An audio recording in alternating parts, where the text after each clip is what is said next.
Good morning. Thank you all for joining us, whether you're here with us in person, you're watching on our webcast, or you're watching on C-SPAN.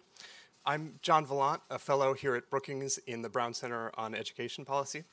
And we're here today to talk about education policy and the 2020 election. As you all know, education doesn't always grab headlines during presidential campaigns, and that is certainly the case this time around too. That being said, there are some truly consequential issues and some big policy ideas that are being talked about as part of these campaigns. And to help us make sense of what's going on, we have a wonderful group of panelists with us today. Arne Duncan served as U.S. Secretary of Education from 2009 through 2015. I believe he was the 9th secretary in the department's history. He's now a managing partner at the Emerson Collective and a non-resident senior fellow here at Brookings. Dr. John King served as U.S. Secretary of Education from 2016 through the beginning of 2017. I think he was number 10. And Dr. King is currently the president and CEO of the Education Trust. And to help guide our discussion, we have Alyson Klein, an assistant editor for Education Week. Alyson's current beat is ed tech and workforce issues, and for many years she's covered education politics and policy here in Washington and beyond. And with that, I will welcome the three of you to our stage and hand it over to Alyson.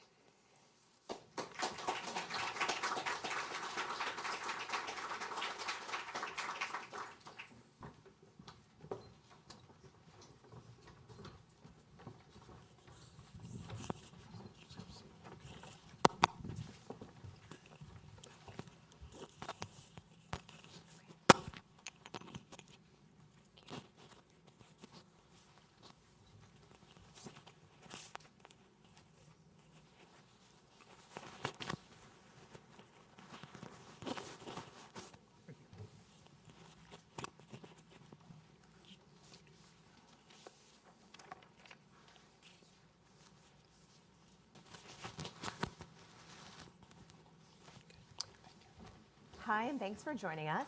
I'm not going to introduce these gentlemen here because they've been introduced and they obviously need no introduction. You know them well. We're going to dive right into questions. So I know you've both been following the campaign.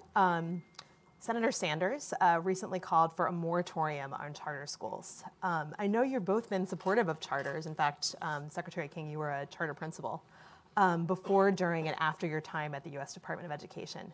Do you worry that the current Trump administration's embrace of choice has hurt charters among Democratic constituencies, including parents and teachers? Yeah, well, it's not only their current policies around choice, but it's also Secretary DeVos's history around choice. I think the reality is that there are really high-performing public charters that are contributing very positively to the public education landscape. I think about the charter sector in Boston or New York. On the other hand, there are charter sectors that are quite terrible, like the charter sector in Michigan. And Secretary DeVos has a history of having been a champion of low regulation, low oversight, low accountability for charters. And so as a result, in Michigan, you have a proliferation of low-performing charters, I think something like 80% for-profit charters, schools that exist really to take advantage of communities rather than to serve communities. And that has hurt the sector. And then when you have an administration that is so hostile to civil rights and to the interests of low-income students and students of color, championing a policy, of course, that undermines confidence. People are right to be skeptical of the administration. Yeah, just quickly add that we as Democrats shouldn't and can't blame Republicans for our policy choices and shouldn't be swayed by that. Yeah. And as John said so eloquently, there are obviously amazing charter schools that are transforming, students' lives, and he helped start one of them. And there are very low-performing charter schools. So I think as Democrats, as citizens, we should have a moratorium on bad schools, and we should want a lot more good schools, whatever that name may be, traditional, charter, magnet, IB. And so it's the wrong frame. I hear that. Secretary Duncan, you've said one of your biggest regrets was not getting a big new pre-kindergarten investment over the finish line during your tenure. I know there were some smaller boosts in the Every Student Succeeds Act, but you had had something much more ambitious in mind. Do you think there's been enough discussion of that issue in the Democratic primary should the next Democratic president, whether that's in 4 years or 8 years, take up the Obama administration's proposal on this? And what were why weren't you able to get it done? Yeah, so I always put it in both my successes category and my failures category. Fair. So we got an additional $1 billion in this space to provide access for literally hundreds and hundreds of thousands of additional 3- and 4-year-olds across the country. Historically, our department had done almost nothing in this space. So proud about that, but would have loved to have had $10 or $20 billion. And we did a race to the top competition for states to come in, and we had like 36 states apply, and we could only fund about half the first 18. And I remember one of the states that we couldn't fund to expand pre-K was Mississippi. And that governor was Governor Bryant, who's very hard conservative, and he and I, maybe agree on 10% of issues. But he was brokenhearted that we couldn't expand pre-K in Mississippi. And I was too. And I remember that phone call like yesterday. And the fact that, we know children in Mississippi are usually 48th, 49th, 50th on every indicator. And so the huge desire, the demand was there from Republicans and Democrats across the country, the fact that we couldn't get Congress to step up and do more. And I'm biased. I think if I had one additional tax dollar, one of your guys' dollars to put in education, I would put it into high quality pre-K. I just think it's an absolute game changer for kids. And Dr. James Heckman, Nobel Prize winning economist at the University of Chicago, talks about a 7-to-1 ROI. For every dollar we invest in pre-K, we get back $7. Less teenage pregnancy, less dropouts, less incarceration, more high school graduates, more people going into the workforce. And for all of our scarce tax dollars, I don't know how often we get back $7 for a dollar we put in. So that for me would be the top. The final thing I'll say, not to go on too long, is the United States ranks either 28th or 29th relative to other countries in providing access to pre-K. We should be absolutely ashamed as a country that we send so many 5-year-olds to kindergarten a year to 18 months behind. And the dirty secret in education is we often don't catch those kids up. Those young people often become our dropouts. So yes, we should debate it, we should put it out there. And this, for me, it's not a democratic principle. It's just getting our babies off to a good start in life. There's nothing Republican or Democrat about that. And I would just add, we proposed in the Obama administration preschool for all. It was a $75 billion cost over 10 years to give access to pre-K for low and middle income 4-year-olds. And members of Congress said that was too expensive. And then those very same members of Congress went on to vote for trillions of dollars of tax cuts for the top 1%. So this is a question of what we care about, what we're willing to invest in. We ought to invest in universal pre-K for 3- and 4-year-olds. And we also need a huge investment in 0 to 3. We need much better access to quality childcare, particularly for low-income families and communities of color. And that is all doable in the wealthiest country that has ever existed on the face of the earth. So speaking of money, we've seen a number of proposals to significantly ramp up the federal share of education funding, things like doubling Title I. Do you think that's the right way to go, or do you worry about more money without some additional accountability into the system? No. Yeah. We always do this. Both of us are very polite. Look, I think there's an opportunity to blend or connect a significant new investment of dollars with smart policies around how we strengthen schools. We need both. And the history is that states that have done both together see the benefit. So I think about Massachusetts in 1993. They passed the Massachusetts Education Reform Act. They had a huge infusion of new dollars, particularly to their high needs communities, along with raising standards for teaching, for learning, investing in teacher professional development and strengthening teacher preparation. And they also included significant accountability measures where the state was able to take action when schools were failing. The result is that Massachusetts went from somewhere near middle of the pack to the #1 performing state. So my hope would be that a next administration would put in a very significant increase in dollars around Title I, but also pair that with intentional efforts to increase school integration, intentional efforts to make sure kids have access to diverse, quality teachers, efforts to make sure that all kids have access to a well-rounded curriculum that includes art and music and science and social studies, right? We have to think about the more dollars in conjunction with the things we know will make a difference for kids.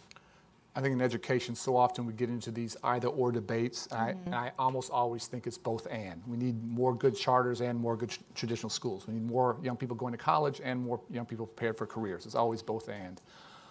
You can't be pro-teacher, want more money for teachers, and not be pro-teacher quality. Title I, you can't be pro more money for poor kids and not explicitly be saying you want more poor children to graduate from high school and go on to college or the world of work. And so you have to, as John said perfectly, you have to pair these things. It's both and. These values are not in conflict, and in fact, they complement each other. So on a related note, a number of candidates have said they want to use federal money, and this is a fairly new idea, to increase teachers' salaries. It's a big proposal that Senator Harris put out, for instance. At the same time, states are backing away from something that you both championed when you were in office, which is teacher evaluation, based in part on a number of factors, but one of them is student progress on test scores. Should the federal government be boosting teacher salaries if states and districts won't? Like, should the feds be on the hook for something like that? And again, should more different kinds of evaluations or more accountability play into that? Or do you guys feel like the teacher pay crisis has gotten so bad in some places that extra pay is needed kind of no matter what? Yeah, so trying to come at this a couple of different ways. It's really broken my heart that in a number of states, North Carolina, Arizona, you can go down the list where I was trying to be honest, where you've had Republican administrations, they've really starved public education.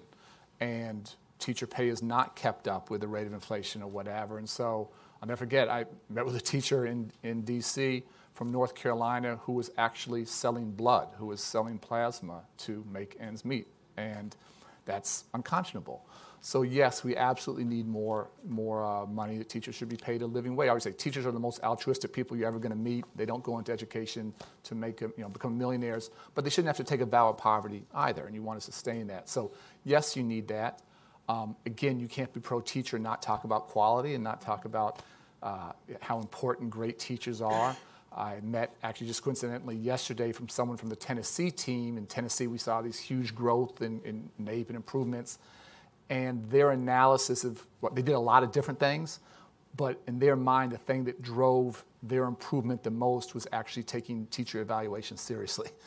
Yeah. So I think we have to try and do both these things: pay teachers a living wage and evaluate. This is a little bit off topic, but Anne, the one thing, Alyson, the one thing I've thought about that would be maybe a little bit of a political compromise is that it's not just how much you pay teachers, it's their ability to make more money earlier in their career. And every teacher contract everywhere is this very slow lane and step, and you have to stay in the system for 30, 40 years, and millennials don't want that. And I would love to see districts think about sort of two tracks. One would be more traditional lane and step if you want that, and also sort of a higher risk, high reward where a great young teacher could make $100,000 when they're 30. And some places like DC and Denver have played with that. And let me be clear, the union could negotiate both of those, so you're not diminishing anyone's power. It's just saying to teachers, young, old, veteran, new, whatever, here are two different choices for you to make, and you figure out what's best for you and your family and your current situation. And that's not even more money, it's just a different way of thinking about it. I think that would help us retain much more great young talent than we are today. Yeah, and the thing I would add is we absolutely should be paying teachers more, and we should have a federal-state partnership that uses federal dollars to push states to invest more as well. But as we do that, two things we have to do alongside. One is we have to diversify the teaching profession. Majority of our kids in the nation's public schools are kids of color. Only 18% of our teachers are teachers of color. Only 2% of our teachers are African American men. We know that it matters for kids of color to have access to teachers of color. The evidence is African American elementary school student who has at least one African American teacher is more likely to graduate from high school, more likely to go on to college. I think it's important for white kids to see teachers and leaders of color in their schools and communities. So a smart, comprehensive strategy would include diversifying the profession. The other piece is making sure that we get the strongest teachers to the kids with the greatest needs. And so you want to have incentives that attract people to work in high needs, rural and urban communities that attract people to pursue fields of study where we have huge shortages, secondary, STEM, bilingual teachers, teachers of students with disabilities, particularly at the secondary level. And you could imagine structuring a package that accomplished the goal of raising salaries and lifting all boats, but also tried to get at some of these equity challenges. That's just a huge point. I just want to emphasize that if we think great teachers matter, and I think most of us in this room do, if we think great principals matter, there are no great schools without principals. You know, I get the principle of local control. I totally understand that. We had lots of debates about that. But I always say we have 15,000 school districts in our country, 15,000.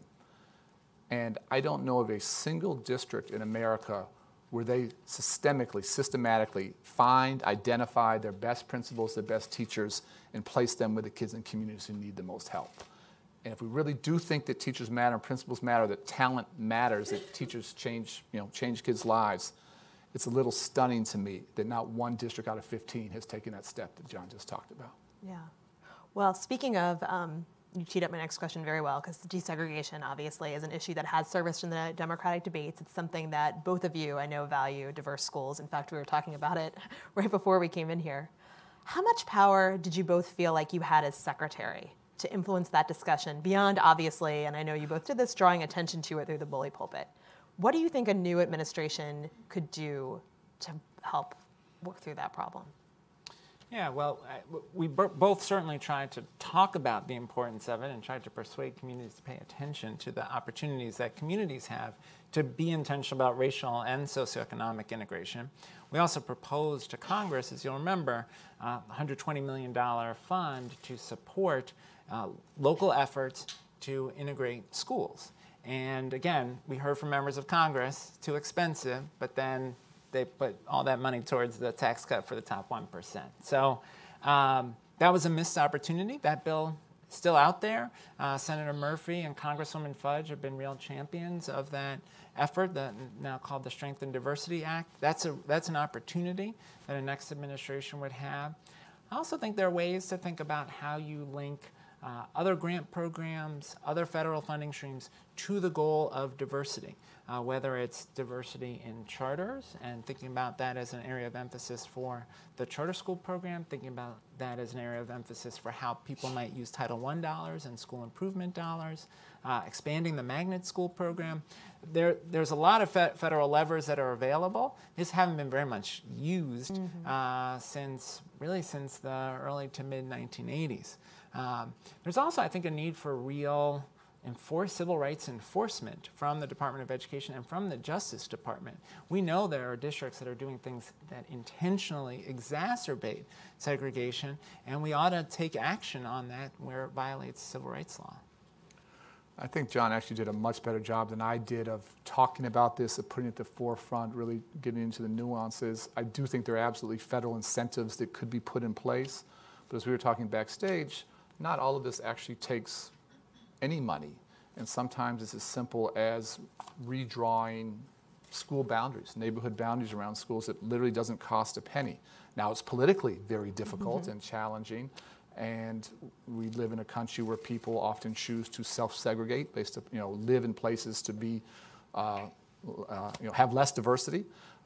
So federal incentives help, but trying to get parents and students to understand the benefit, not for black kids, not for Latino kids, but for all kids to being in those kind of environments, the benefits of having a diverse teacher force for all kids. There's a larger thing beyond money that sort of gets to, I think, some of the challenges that our country struggle with around race and diversity that are hard to talk about, but are absolutely coupled. You can't de-link that from this conversation that we're having. Yeah, I hear that. So other proposals, we've seen a lot, including originally from Senator Sanders, on free college for everybody, all students. Other candidates, like former Vice President Biden, are pushing for something more limited, essentially free community college, which is something that the Obama administration, I believe during your tenure, Secretary Duncan, championed also. So what do you think the right strategy is on paying for higher ed? Should the federal government be on the hook for paying for all college for all kids, just a portion of it? Should this be for everyone or just low-income kids? Well, I'll just say, before I did free college, I would do free pre-K. Okay, so fair. I would prioritize right. there just to start. Yeah. Secondly, free college, again, is not even a democratic idea. The state that's probably done this the best is Tennessee, led by Governor Haslam, who's made free community colleges a hallmark there. And this is not charity, it's an investment in what he sees as his greatest resources, the human capital in his state. And I do think the K-12 model in education in America is obsolete. I do think we should move to a pre-K to 14 model. K-12 and compulsory high school drove the middle class in a booming economy for the past 100 years. I would argue that's insufficient for the next 10, let alone the next 50. Our babies have to get off to a good start. And then, as we know, getting a good job with a high school diploma is pretty hard these days. So some form of education, you know, 4-year university, 2-year community college, trade, technical, vocational training, some form of higher education, learning beyond high school has to be the goal. The thing, Alyson, that troubles me in this debate, and it mirrors the teacher pay debate, is there's no talk about results and outcomes at the higher ed side and accountability. So there are a whole bunch of colleges I would love to send a whole bunch more students to, but there are a whole bunch of colleges I don't want anybody to go to. They shouldn't go there for free. They're not learning anything, and those colleges are getting rich and, you know, leaving people in a worse situation than when they started. So for me, thinking about community college, not just for 18-year-olds, but for 58-year-olds retraining and retooling coming back, and then we have to talk about results. Are people just being admitted to college, or are they actually walking across the stage at the back end with skills? Last thing I'll say on this is we tried and totally failed on this. All of our funding for higher education in America, 100% of it goes to inputs. It goes to enrollment. We don't do a penny of grants or loans or whatever for higher ed for those that are increasing graduation rates for Pell Grant recipients or first-generation college goers or whatever. So changing, again, not even more money, just changing how we fund education, just a little bit of money around outcomes, I think would see huge change, and we got zero of that done. Yeah, I agree completely with Arne on the urgency of the completion agenda. The reality is we have a national college dropout crisis. You know, of every 10 white students who start a bachelor's degree program, 6 will have graduated 6 years later. Of every 10 Latino students who start a bachelor's program, 5 will have graduated 6 years later. Of every 10 African American students who start a bachelor's degree program, 4 will have graduated 6 years later. And we have colleges, community colleges around the country with graduation rates in the teens. Right? That is a problem we ought to tackle so that folks don't just start but actually finish. And that requires investment and policy change. The other observation I'd make about free college is the devil is really in the details. And as you know, looking across states, there are states that say they have free college, but what they mean by that is they put in a tiny little bit of money for middle and upper income students to get subsidies for tuition and done nothing for their low income students because they're last dollar programs and they're structured in a way that doesn't match the tuition subsidy with any further investment in the kinds of supports that low income students need. We know we have students in colleges today who are hungry, who are homeless. We should be talking about the total cost of college, not just tuition. So that those details matter. There are states that have all kinds of catches in their free college program, so that if you move to another state, then your free college tuition converts into a loan. Lots of fine print. That is a problem. So I'm glad we're having this conversation about the need to invest in public higher ed. The reality is that in probably 9 out of 10 states, they are spending less on public higher ed today than they were in 2008. So we should be talking about investment in public higher ed. We should be talking about making college accessible for everyone. But the details of the policy matter, and we have to design them in a way that is focused on equity, focused on low-income students and students of color who are most vulnerable in our current higher education system. 2 quick ads. And, No. I love hanging out with you. It gets me thinking. But what he just said, if you look at the trends, and again, look at any state over the past 10 years or 20 years, look at the percent increase or decrease going to education in general or higher ed, or look at the increase or decrease for incarceration. And I guarantee you in every single state across the country, the rate of increase in spend for incarceration is going up much faster than the investment in higher ed or in any education.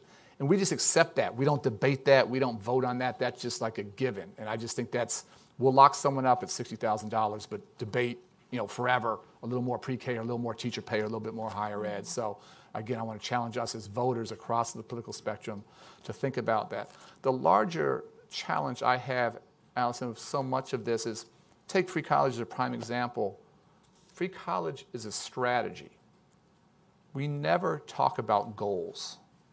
For me, what's the goal? The goal is not free college. The goal, I think, would be to lead the world in college completion. A generation ago, we led the world. If we want to keep high-wage, high-skilled jobs in America, we should try and lead the world. We were first a generation ago. It's not that we've dropped. We've flatlined. We've stagnated, and about 12 countries have passed us by. But we never sort of step back and say, to what end? A moratorium on charters, to what end? What academic dividends come from no more charters? And I would just propose a couple goals for the country that I think are nation-building goals, not left or right, Republican, Democrat. I think we should try and lead the world in access to high-quality pre-K. We were able to get high school graduation rates up to all-time highs of 84%. We were proud of that. But that's still hundreds of thousands of kids dropping out each year. I desperately wish the current administration had a goal of getting it to 90%. You'll never hear the current administration talk about better educational outcomes. I'd love to lead the world in college completion. And if we started every conversation with, here are the goals, then let's have lots of vigorous policy debate about the best way to achieve those goals, but we never come up for air. We play small ball and get caught in the weeds and don't talk about where we need to go as a country to have a thriving middle class, to break cycles of poverty, to keep good jobs in America. And we need to elevate the conversation to a different level. I hear that. So we're not seeing a ton of talk yet in the campaign about some of the things that the Obama administration pushed really hard on, especially in its first term. And I'm thinking there are rigorous standards, including Common Core, teacher evaluation, which we talked a little bit about, robust data systems, and fixing low-performing schools. You had a very ambitious plan for that. Do you think just enough progress was made during your tenure that there's just nowhere to go on those issues, and that's why people aren't talking about them? Or do you think the candidates are avoiding them because, you both faced, as state chief in New York, Secretary King, and you as Secretary of Education, Secretary Duncan, some serious political backlash for those issues. I know they can be tough to wrestle with. Why do you think we're not hearing about them right now? John had an easy time in New York. He had no challenges there. Go ahead. Well, so a couple observations. One is, I think part of why we're not hearing about standards because 40-plus states are still doing the college and career-ready standards and still doing that work. And really the challenge, state by state, is now at the level of, do they have the right curricula available to teachers, and are they doing the right work on teacher professional development? And historically, as a country, we've treated those as local control issues. I do think there are some states that are doing really smart things. I think about Louisiana, which has tied access to funding for curriculum to districts choosing curricula that are highly rated by ed reports as well aligned to their college and career-ready standards, and I think they're going to reap the benefits of that. There are districts around the country that are making big investments in teacher training because higher standards in math, for example, require much more understanding of the math concepts as well as how to teach them, and they're investing in that professional development. I think that's a good thing. So that issue, I think, is sort of underway, but could use probably more resources. On the data systems piece, I'm actually optimistic that if there is a Higher Education Act reauthorization in this Congress, that it will include the College Transparency Act and that we will see better post-secondary data that then can be connected to K-12 data. So I actually think that's a place where there's good progress and momentum. On the low-performing schools, and this goes to Arne's point earlier about sometimes things aren't about money, they're about political will and courage. And I do think there is a reluctance to talk about struggling schools and what it would take to improve performance in struggling schools. And I hope we hear more about that, because the reality is, in state after state, you still see very large achievement gaps for low-income students and students of color. And given that a majority of our kids are kids of color, a majority of kids in the country are eligible for free or reduced price lunch, we have no future. Our economy has no future, our democracy has no future if we don't get better at educating low-income students and students of color. So I hope there will be more conversation about that and more conversation about the federal role in leading on this. I mean, because of things that Arne really started early in the administration, we had national attention on graduation rates, national attention on dropout factories, and cut the number of high schools that would be described as dropout factories in half over the course of the administration. That's thousands upon thousands more students graduating from high school. That's powerfully important, and we need that kind of conversation, I think, amongst the candidates. So I'll try and live up to what I said and talk about goals and not strategies, or talk about the goal and why the strategy is important. So why is it important to have high standards? We just talked about college costs, and college is too expensive. What we never talk about is the cost of remediation in college. And as a country, we spend $7 to $9 billion each year, to have college students pay college tuition to take high school classes, non-credit bearing classes. And that's all of our grants and loans, that's all of our tax money going into that, $7 to $9 billion every single year. That means that young people aren't prepared to take college level classes that are credit bearing. I learned this recently, this stunned me. The average high school GPA for a college student taking remedial classes, guess what that is? In high school, they had a 3.2. These weren't 1.3. This wasn't 1.7. They had a better than a B average in high school, and they go to college, and they don't have the skills necessary to take credit-bearing classes in college. That's not the student's fault. That's our fault as educators, that we fail to prepare them. So that's the need for high standards. Now, you didn't ask, but I'll say, so Common Core sounded like a good name at the time. We didn't anticipate Obamacare. We didn't anticipate the pushback as strong as it was to the nation's first black president. We didn't anticipate the pushback from Obamacare to Obamacore. In hindsight, we should have called it the highly uncommon core, the very unique to every single state core, the Buckeye core, the Illini core, the whatever, the Husky core. But at the end of the day, that's a branding issue. Yeah. What we need is to make sure that we're raising high school graduation rates, which is important. We need to make sure those high school graduates actually can go to college and take a college level class. That's the simple goal that we're trying to accomplish. So on another topic, you both have spoken passionately about gun safety, and I know that's what you've been working on primarily since leaving the department, Secretary Duncan. Do you see that as an education issue? And do you think it will motivate young people and parents during this campaign? It's traditionally, in the past, mostly motivated folks who really don't want to see gun control to get out and vote. And do you see that starting to change? I'll just take 1 second and say that I led the Chicago Public Schools for 7.5 years before I came to DC. Happy to talk about lots of things I'm proud of in terms of improvements, talk about that all day. But I'll say the place where I don't think I failed, where I know I failed, is we as leaders and myself as a leader, we failed to keep our students alive. And during my 7.5 years in Chicago, on average, we had a student killed every 2 weeks due to gun violence. Never once in a school, but on the neighborhood, on the block, on the bus going home, in the living room, William, shot by an AK-47 from 100 yards away. I thought things couldn't get worse. When my family and I moved to DC, I thought Chicago was a rock bottom. For a whole host of reasons, things got a lot worse. So I often say that we're motivated by our successes, but we're haunted by our failures. And this is why this is my life's work for now, is to try and remove some of that fear and trauma and violence in Chicago that is absolutely overwhelming for kids on the South and West sides. President Obama President of the United States deals with the hardest issues on the planet. He has said publicly his hardest day in DC was the day of the Sandy Hook massacre. And he went down the next day. Vice President Biden and I went down a couple days later, and it's just, you'll never forget.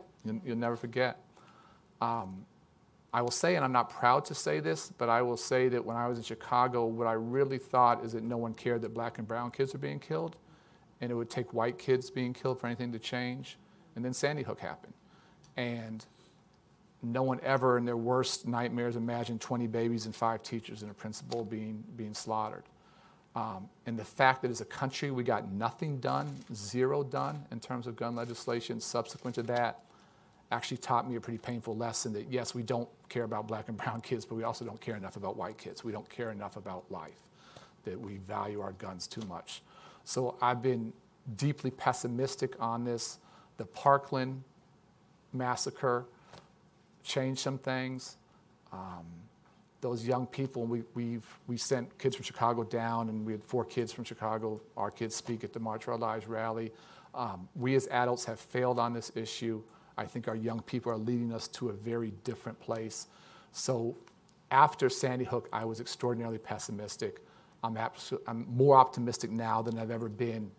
Honestly, not because of anything any of us in this room are doing, because 18 and 19 and 20-year-olds are leading us, as they have with the civil rights movement, as they have with the Vietnam War protests, and it's often young people who push societal change. So we need to get to a better place. I'll say in Chicago, I'm in schools all the time on the south and west sides, 100% of young people know someone who's been killed. And I often say, how many of you know 5, 10, 15, 20 have been killed? And usually half to a third of the hands are still up.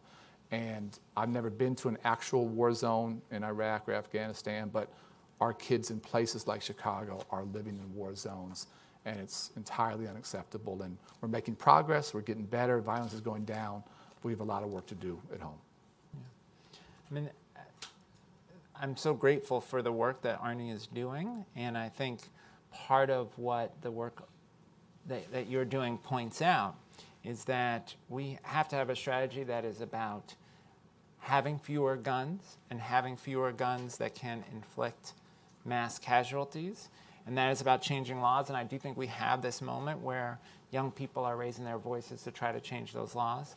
And we have a violence taking place in Chicago or in Baltimore that is also about all these other intersecting issues in communities. Lack of access to economic opportunity, lack of access to substance addiction treatment, history of racism, policies of mass incarceration, and all of that intersects into this toxic mix that results in communities that are awash in violence. And we have to do work on that too. So that the education dimension to this issue is both about changing gun policy, but it's also about changing our social policy and changing how we think about communities. Just quickly for this audience, this is important. So school shootings are horrific, but to be clear, 98% of kids killed aren't killed in schools. This is not a school safety issue. This is a societal issue, and the vast, vast, vast majority of people killed are killed at the park, at the mall, at the movie theater, walking down the street. So it's related to schools, but just a little bit. To echo John's point, what I'm doing now is working with the young men who are most likely to shoot and be shot, and they have lived with trauma all their life. Many have been shot multiple times. We have one guy who's been shot 23 times. Many have done, unfortunately, their fair share of shooting. And I don't say this lightly, we don't have one bad man that we're working with. And we're giving them an opportunity to move out of that street life and to move out of the illegal economy and give some economic opportunity and have life coaches and a bunch of trauma care. And we've had lots and lots of the guys get their high school diplomas and a bunch going to college. And I just want this audience to understand that in those situations, the men caught in that life, they're the solution. They're not the problem. We have to walk with them. We have to learn with them. But they're going to lead Chicago and Baltimore and other places to a better place. It's not me or John. So we're winding down on our time. I've got about a few more questions. We'll try to move through them quickly. The Trump administration has talked a lot about vocational education. But Secretary Duncan, he pointed out in another recent forum, they haven't really provided new funding in this area. So I'm wondering, do you think four-year college is a must for all students? And what would you want to see this administration or another administration do to strengthen job training? I know that's something close to your heart, Secretary Duncan. Well, I just want to be clear that the Trump administration does not want an educated citizenry. That is not in their interests. When you are an authoritarian leader, when you want to become the source of truth, when you say the media is the enemy of the people, you don't want people to be able to think for themselves. So all the things that we talk about, and John taught in the classroom, how to think critically, how to weigh arguments, the current administration has zero interest in doing that. And so they're not going to do anything. The less educated we are, the more we will follow an authoritarian leader. So I just want to be very honest and upfront about that. And for me, this election, we can debate the intricacies of education policy all day. This election is really a fight. Can we preserve our democracy? And can we remove a criminal enterprise from the White House? And so this is much, much bigger than any education policy. Does everybody have to go to a four-year university? Of course not. I do think everyone has to graduate from high school. I don't know any good jobs out there for a high school dropout. And I do think everybody has to have some form of education beyond high school. Again, four-year university, two-year community college, trade, technical, vocational training. And the last thing I'll say is that other countries track kids at 13 or 14. You are going this way, you're going this way, or frankly, you can't go this way. I reject that 100%. I just want to give kids great options and let them figure out what's their passion, what do they want to do. And then the final point is that none of us are ever going to be done learning. It's not like we can stop going to school, go get a job, and we're done. The day any of us stop learning is the day we become obsolete. So how do we teach young people to be lifelong learners? How do we all keep improving our skills in whatever we're doing? That's got to be the mentality. Yeah. And we ought to be willing to invest in that because our future depends on it. And so we need more young people who leave high school with a plan and with a path to real economic opportunity. So I think about the prek school, which both Arne and I visited and President Obama visited, partnership between IBM, City University of New York, and the New York City Department of Ed. Kids graduate with a high school diploma, associate's degree, first in line for a job at IBM. And when we made an effort to replicate prek across New York State when I was at the state level, we had more demand from employers and university partners than we could meet. We used federal Perkins dollars to support that effort, and we had folks in the healthcare industry, advanced manufacturing, IT, who were eager to partner with schools so that young people would leave ready for what's next. I was just in Somerset County, Maryland, visiting a career and tech center that's newly built there, and I was struck by how motivated the kids are, the kids in the biomedical program, how excited they were about what they're learning. Like, there's huge potential in smart career and tech ed, but we have to acknowledge the risk that in some places, as Arne pointed out, career and tech ed is used as a way to track kids to less opportunity, to jobs that used to exist 20 years ago and don't exist anymore. That is a problem. So we need to invest in career and tech ed, but we also need that same accountability around the goal, and the goal has to be readiness for post-secondary success and a successful career. Okay, one more question from me before we move into Q&A. Neither one of you has endorsed a candidate in the Democratic primary. Do you want to make some news today and tell us who you are supporting, or at least who you find intriguing? You running? I'm not going to endorse a candidate, but what I will say is that in 2016, there was very little discussion about education, and I have been heartened that there have been more candidates talking more about schools and education so far, and I think that is a good sign about our direction as a country. Okay. Duncan? Yeah, we're not going to make huge news, sorry. All right, it's break okay. your heart. I had to try. You got to try. So two things. I'll repeat what I said, that this election will not, and honestly should not, turn on any one education policy. That I was just honest. I think this is the most consequential election of our lifetimes. I hope we're never in this position again as a country. I'm not a scared guy, and I'm scared for our country. I'm scared for our democracy. And so this is not a time to support or not support any given candidate based upon some agreement or disagreement on some education policy. We are fighting for our country, and stuff that I'll just say for myself that I took for granted my entire life, some just given truths, that has been rocked to its foundation here. And so that's what's at stake. And again, it's not left or right, Republican, Democrat. It's democracy versus not a democracy anymore. And It's that real. Having said that, in a normal election, I just wish, again, left, right, Republican, Democrat, I honestly, education should be the ultimate bipartisan, nonpartisan issue. These, again, for me, are nation-building goals. I just desperately wish we had more people go to the voting booth, mayors, governors, congressmen, presidents, voting around education. And the fact is, almost none of us do. I think I saw in the 2018 midterms, I saw some stat that 6% of people voted based upon education. So Alyson, I've never met a candidate who was anti-education. Mm-hmm. I've never met a candidate who didn't like photo ops and reading to kids and patting little kids on the head.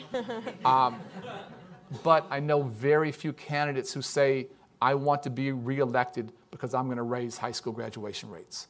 I want to be reelected because I'm going to close achievement gaps. I want to be reelected because I'm going to fight for more pre-K. And let me be clear, I don't blame any of the politicians, I blame us as voters. And if we voted based upon these issues, we would have more candidates across the political spectrum who would be in office based on their ability to increase achievement, close those gaps, have more young people prepared for the world of work. And so that's my hope going forward. All right, thank you. So I'm sure you all have some great questions. It looks like we've got a hand right up there. If you can tell us your name and the organization that you work with for context. Okay, thank you. I'm Leon Peace. I'm not working with an organization, but I'm with the NAACP Parents Council in Montgomery County. My concern is that not every student comes into the classroom ready to learn. What suggestions and proposals would you have in terms of going forward as to how to assist the school system, the teacher, and working with the parent to prepare those students that do not fall within that ready to learn every day category? And aside, is Secretary DeVos has a legislation that's apparently being looked at in Congress right now that is geared towards charter schools. Could that be tweaked to the Education Freedom Scholarship Act? Could that be tweaked to possibly give some support to those students? Well, a couple thoughts. One is that I think the agenda, the voucher agenda of the administration is not intended to address equity goals. I think it's intended to undermine public schools. So unfortunately, I don't think there's a lot of room for a conversation around that proposal, but I do think there's much more that we could be doing to connect schools with other supports to address kids' needs. One of the things that we did in the Obama administration, we had a Promised Neighborhoods initiative. And the idea there was consistent with what Jeffrey Canada did in the Harlem Children's Zone, trying to match schools with other supports around mental health services, around parent education, starting with new parents of new babies and helping them support their kids' academic and socio-emotional development, matching schools with programs after school and in the summer, access to health care, access to dental care, access to vision care. We should remove barriers that get in the way of kids' success. And I think too often, Arne made this point earlier about false dichotomies. Right? Too often people say, well, there's nothing we can do in school because kids are poor and kids have these challenges outside of school. That can't possibly be true. Schools save lives every day.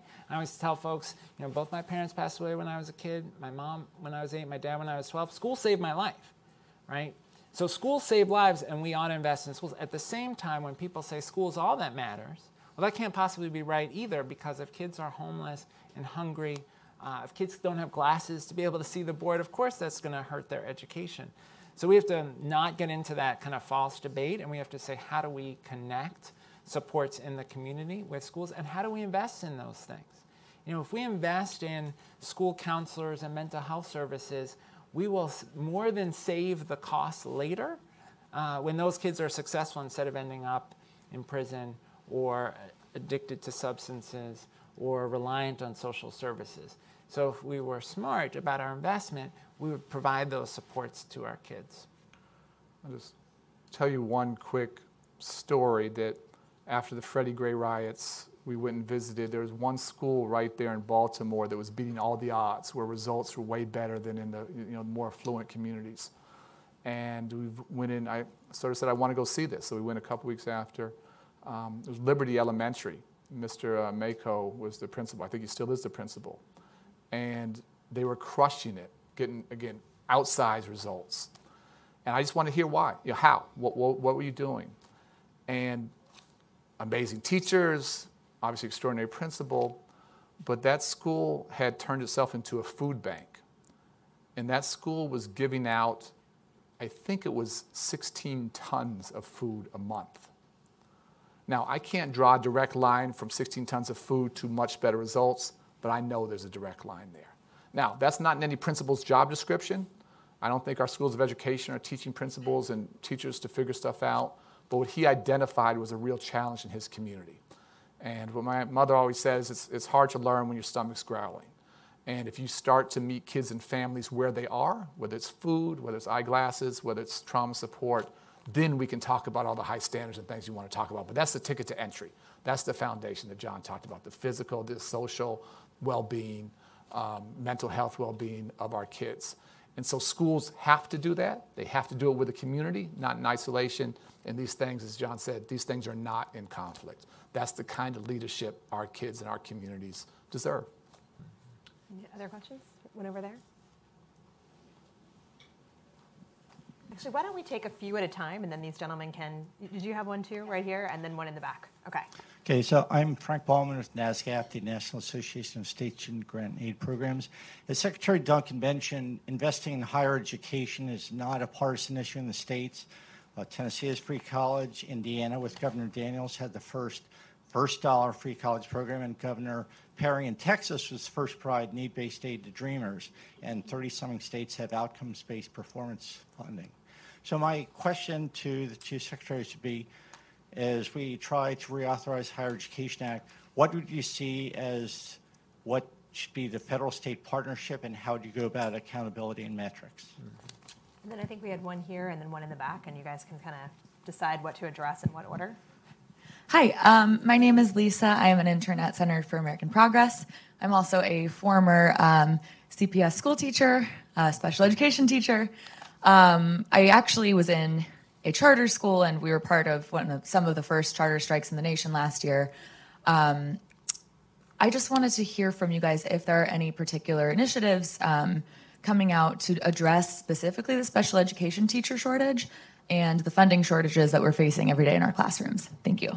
Thank you. And then I think we had one in the back. Hi, my name is Angel, and I'm actually a student from Teachers College, Columbia University. So I have a question regarding that the college enrollment rate has dropped continuously for 8 years in the United States. And can you just make some more comments regarding that? Thank you. Can you take those three in lightning round? Yeah. You want to do higher ed and I'll do teacher shortage? Okay.